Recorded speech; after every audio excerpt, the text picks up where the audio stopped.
Hey guys, welcome back to the channel with more of The Expanse. This is Season 1, Episode 4, and yeah, we're changing things up a little bit. This time we're doing the subtitles on, and I don't typically like subtitles when I'm watching things just because I read faster than they actually say the thing on the screen.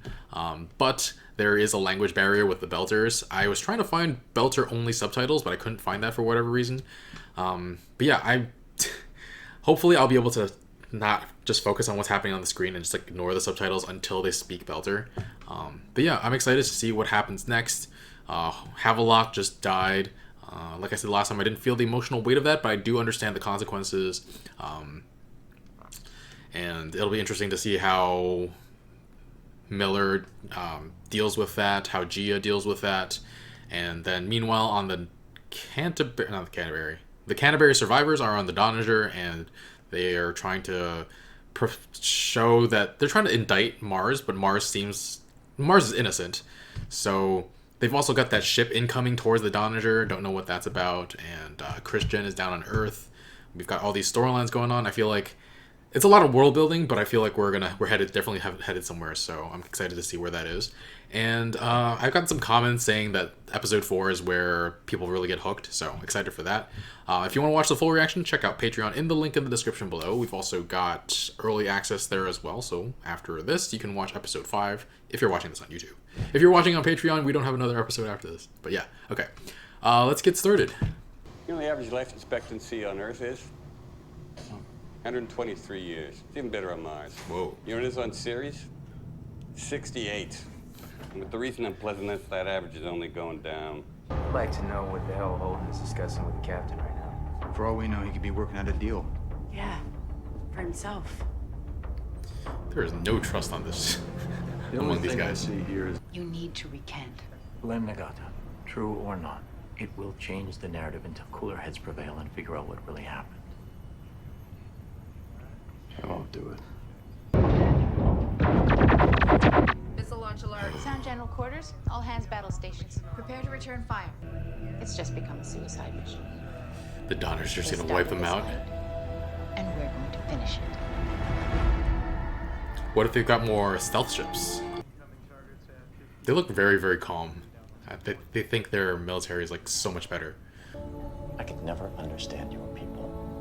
Why, when the universe has bestowed so much upon you, you seem to care so little for it? Reckon things as Earthers do best. Martians, too. But look at your ship.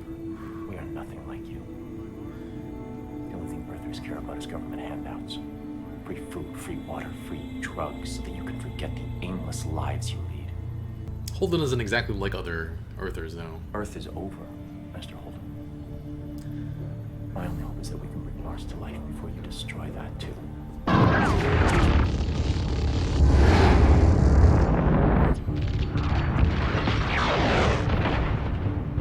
Splash one. 5 more to go. Their Torp's guidance systems are really good, better than anything we ever simmed against. They're pushing our PDCs to the limit.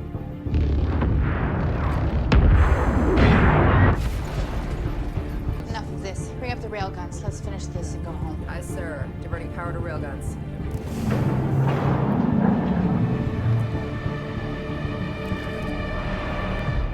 Oh. Remember the can't. Wow. Busy Batico's dead. She ain't dead yet, Mike. He'd be out there. What's the way it's done? What? Huh.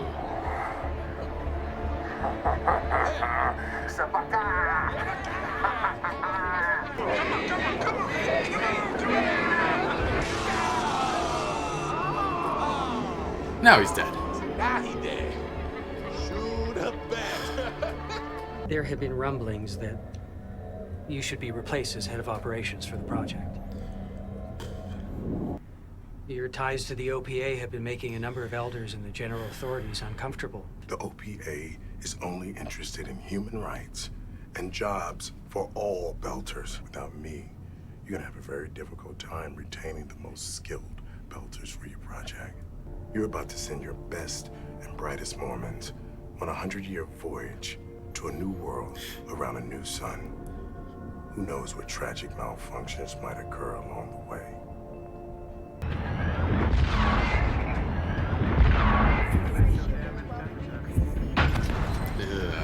They've got railguns too. Never seen them on ships this size.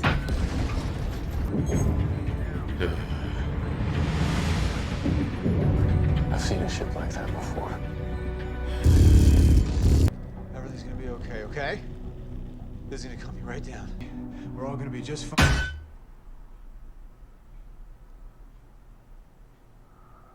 What just happened? What the hell just happened? You heard the metallic... What the heck?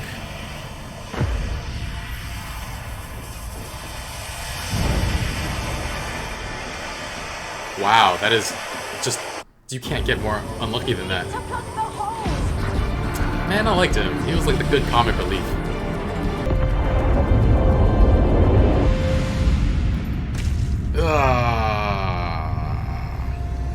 Whoever's responsible for this is trying to blame Mars for everything. So why would they fire on Mars? Lopez, I want you to get Mr. Holden off of this ship and safely back to MCRN command. Whoa. He's the only person who can directly testify to this. Sedative.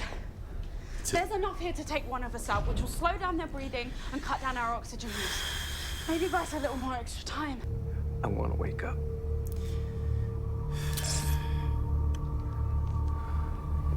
Learned about the oxygen thing when you're unconscious from Firefly. You use less. And Zoe. Did you get to say goodbye? To who? My daughter. Oh, okay.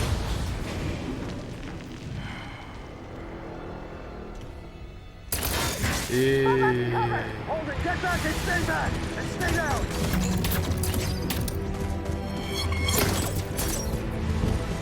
He's good. Hold it, stop! God damn it, hold it, get back here! Every time I sample the guy, I get a different ID comes up with a face that looks like it could be a match. Whoa.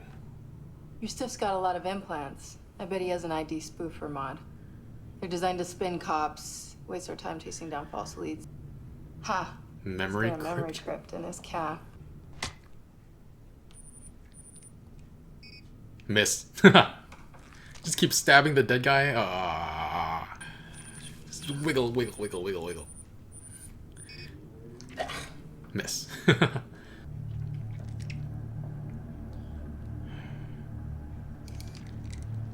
But judging by the file names, these are government records. Okay. Customs documents, corporate R&D. This guy was a data broker. Look, I don't care if you're up to your whatever and whoever, but when you come up for air, I'm gonna need you to cover for me with Shadid, okay? I'd do the same for you. What? Oh, shit. I'll get help! Somebody help! This officer needs help! He's not dead? Holy crap. Oh! Why did what?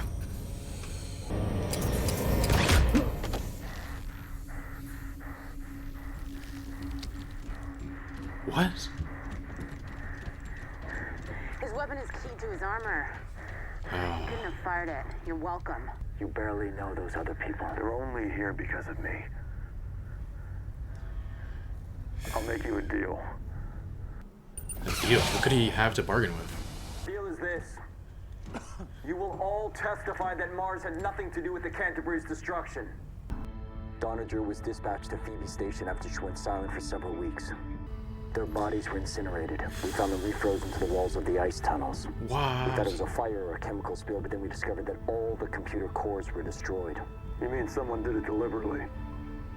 They were covering something up. The captain has set condition 0. She's gonna scuttle the ship. Scuttle. Mag boots off. Move as fast as you can. I got a feeling they're Everybody on my mark. Stand by for cover fire. gonna be fired on. Hey, don't you quit on me.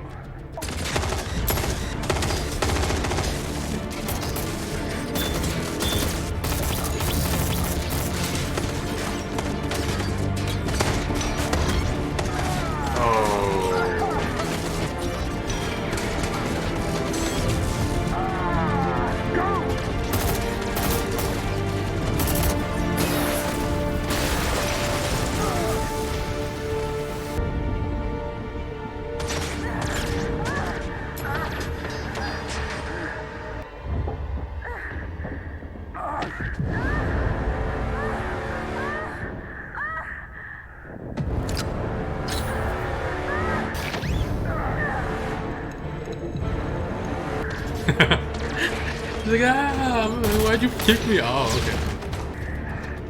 He didn't die. Just very injured. Someone else needs to fly. You awake enough?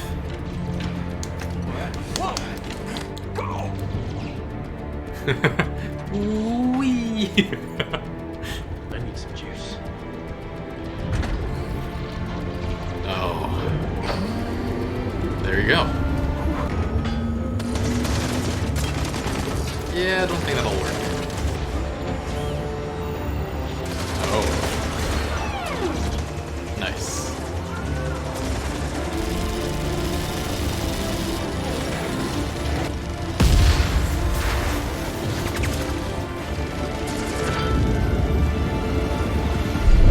Evasive maneuvers. Max burn. Do not let anyone stay on our deck. It would have been nice to see an ocean on Mars.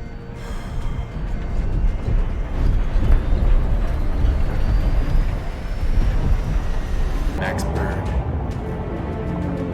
Hitachi is away. Sir? Captain, this door won't hold much longer. I didn't think we could lose.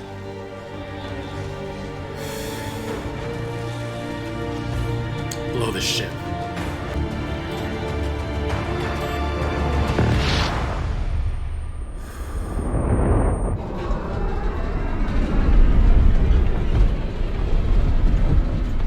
So that's what scuttle means.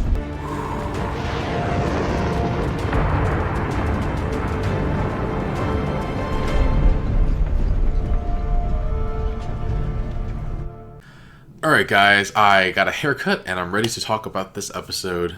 Best episode so far. And let's start at Tycho Station, where the Mormons seem to have a strong hold on politics. We get that interesting scene at Tycho Station where they're trying to get this guy kicked off the lead for construction, but then the guy threatens that without his leadership they'll be stuck with amateurs working on the ship. And the Mormons are going like on a 100-year voyage to a new world around a new sun, so they need like better... They would prefer the best construction people. And it seems like I wasn't sure what the reasoning was for this voyage, whether it was to go to a certain place to convert people, or if it was like a mission, like a expansion mission to settle somewhere else, like make a new station or something. But it seems like the humans are definitely capable of expanding far beyond Mars at this point in time, which is impressive. And because yeah, we've only had mention of the Belters, Mars, and Earth so far, so the fact that they can prepare a 100-year voyage is pretty impressive. But yeah, they threaten him, and after he gives a like pretty thinly veiled threat, like, oh yeah, the construction workers will all leave, and I think he's still in charge. I don't think it was completely completely obvious, but yeah. After the Mormon leaves, he also says to his men to monitor the Donnager. So I don't know how he's caught up in all of this. I don't know how he's involved. He is OPA, so yeah. But yeah, and the reason he was almost kicked off in the first place was because he's OPA. And then we had Busy Batico, the guy who Julie Mao dated, apparently still alive and doing some sort of extreme sport. So I'm confused. Did she date the dead guy in the morgue, or did she date the dead guy falling from space? It seemed like he died because he burned up in the atmosphere or something. It doesn't seem like his ship was very capable, and nobody seemed surprised that he died. So it's like some sort of extreme sport that's like super dangerous. But then yeah, it turns out the guy in the morgue turns up with different ID every time they scan him, and like there's a memory crypt that Miller like extracts from his shin. It's like that was hard to watch. And it's got like government documents in it, so it's very curious. He might be caught up in all of this too. I don't know how all the stories align and how they all connect, but yeah, Miller calls Havelock and can't reach him, and he's calling for his partner, trying to get back up and like help with this case. And speaking of dead people like Busy Batico who are actually alive, I can't believe Havelock survived a harpoon like through his... It's not a harpoon, I don't know what it's called. Spear gun through his chest. I mean, I'm not complaining. I mean, I don't know. I didn't like him dying last episode because I liked him as a character. We didn't know too much about him yet, but he seemed like cool and level-headed. But yeah, speaking of cool and level-headed, everyone on the Donnager is like, they don't believe for a second that they can lose. The special effects of that space battle were really cool. The railguns. I'm a little confused about why that ship attacked the Donnager. Like, they already started fanning the flames of war. If their goal is to start a war, doesn't destroying the Donnager, like, signal to Earth that the Donnager wasn't responsible for the Canterbury? I mean, I guess they don't want Holden to recant his statement. Maybe they already knew somehow that Christian had uncovered the fact that Mars wasn't responsible. But, like, the fact that the Donnager was destroyed tips off to everybody, like, for sure, 100% that there's a third party involved. It's possible that they just want to cause chaos, after all. Chaos is a ladder. But yeah, Holden recognizes the attacking ship. The captain gave Lopez something before they left to get to... he left to get Holden off the ship, and thankfully Holden is able to get his crew. They were running out of oxygen, and Alex took the bullet, took his own, knocked himself out. Before all this happens, though, before... Shed. Poor guy, man. He's so unlucky. Like, out of this entire huge ship, he just happens to get his head shot off. Ah, man. And it was really interesting to see the special effects. Like, his blood was just, like, floating from his neck and, like, floating in. And then when the ship started accelerating again, it just, like, dropped right back on because, yeah, that's, like, simulating gravity. So unlucky, and so it was just such an odd thing to see, like the blood just like cascading down over him again. Holden went back and got his crewmates, and Naomi couldn't believe it. He was just like, "You came for us, like what?" But yeah, it was cool that Holden had that. He felt, for lack of a better word, beholden to his crewmates. Wanted to get them out despite not knowing them really. And it was his fault, I guess, that they're there in the first place. Though I guess if he, oh yeah, it was his fault. I love that Lopez was telling Holden that, like, do you need someone to fly the ship other than me? And he just like throws Alex like, wee. That was oddly comical in a very, very tense situation. I liked how they were all rushing through. I still don't know the guy's name who Naomi is with. I'll look that up, or I'll listen a little bit more closely when I edit next time. But yeah, and what else happened? I thought it was really funny that when the ship stopped accelerating again,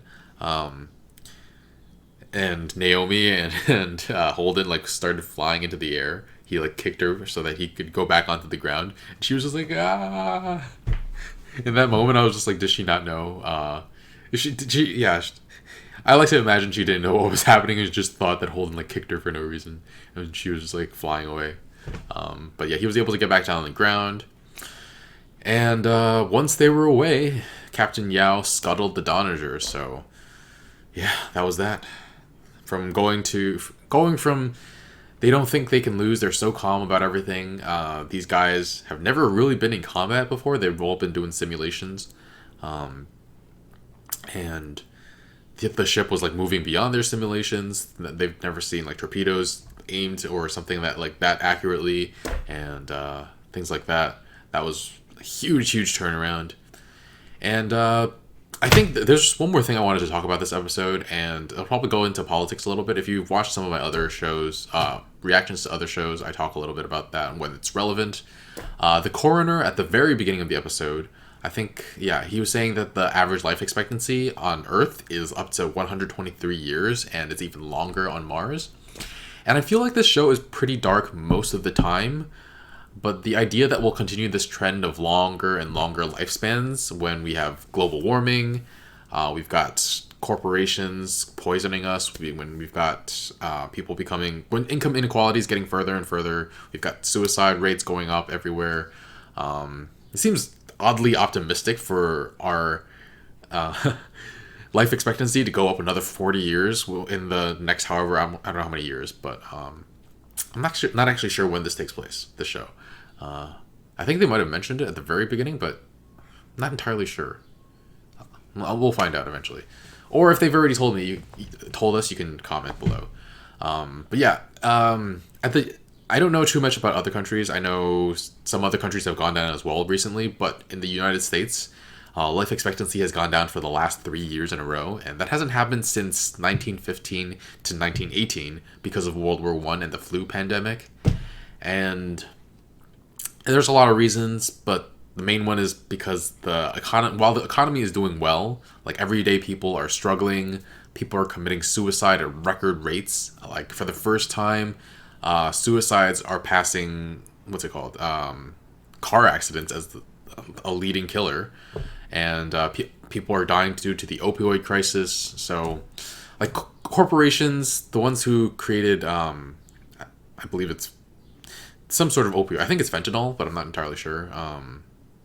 Yeah, they are literally asking doctors to overprescribe drugs to us with the promise that it's not addictive, and then when people get addicted and they die, the corporations demonize those who get addicted. It's ridiculous. And this world is kind of a mess right now, and I feel like we need to get back on track. But my point is that it's so weird that I find it interesting. I want to know how what the explanation is that we just continue to our life expectancy continues to go up. I guess these books started getting written a long time ago, so they didn't have the recent data. Yeah, they didn't have the recent data to go off of. But yeah, I'm not. Unless something changes drastically, I wouldn't be too optimistic. It's actually nice to watch this for a second. Like the first part of the episode, I was just like, oh, it'd be cool if it was like that. Like we got to live that long. Of course, the Belters have it way worse though. So it's not like everything's rosy. And the contrast, they Earthers and Martians have almost double the lifespan of people in the belt. But yeah.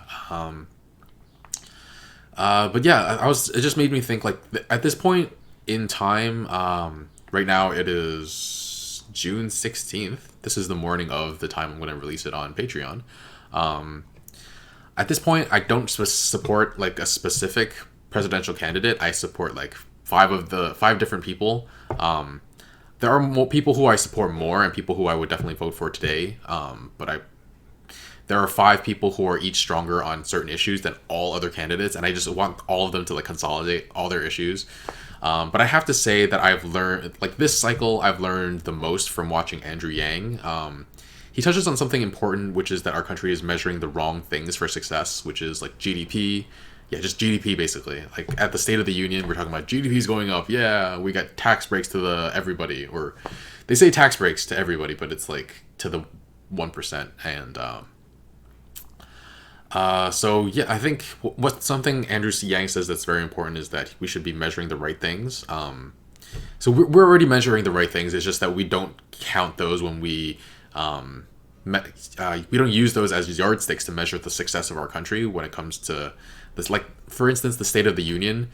We always talk about things like GDP. We talk about, but we don't talk about. He says he's going to be the first. If he wins, he's going to be the first president that uses PowerPoint on the State of the Union, and he's going to be oh, mental health is up, drug addiction is down, poverty is down, healthcare is up, education is up, and he's going to show you graphs and stuff. So I agree full-heartedly with that. He's got 110 policies I think on his website, and all of them are insanely good. Don't know what his chances are. They're probably pretty low in especially considering how much tampering there will be with the election, both from the DNC, mostly from the DNC, at least in the Democratic primary. But yeah, we're measuring things that shouldn't be used as yardsticks for our success. And I think when we start to think of this country's success in terms of things that actually matter, our perspective changes. And just made me think of, because he's also been talking about how life expectancy is going down, and that's also something we should measure. Definitely. And anyway, guys, just my thoughts for the episode, and also some political thoughts that came up after I was watching and editing. And yeah, thanks for watching. If you want to check out the next episode right now and you're watching on YouTube, you can do that right now in the link at the description below on Patreon. You can also check out full reactions there. And be sure to like, comment, share, and subscribe, and I'll see you guys next time. Bye, friends.